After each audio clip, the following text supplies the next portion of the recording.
ചെയ്യാൻ വേണ്ടിയാണ് ഇന്നത്തെ ഇവിടെ വന്നിരിക്കുന്നത്. ഒരുപാട് സന്തോഷമുണ്ട്. കുറേ പേരുടെ ഉണ്ട്.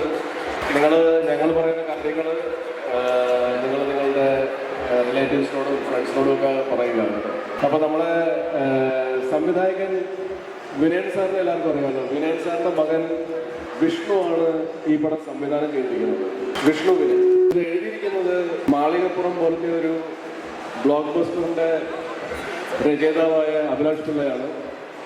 അദ്ദേഹമാണ് ഇത് എഴുതിയിരിക്കുന്നത്. മാളികപ്പുറത്തിൻ്റെ സംഗീതം നമുക്ക് എല്ലാവർക്കും ഇഷ്ടപ്പെട്ടതാണ്.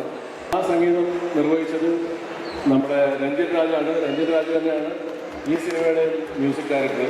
ഇതിലെ ആനന്ദ് ശ്രീവാല എന്ന് പറഞ്ഞ കഥാപാത്രം അവതരിപ്പിക്കുന്ന ഹീറോ അർജുൻ അശോകനാണ്.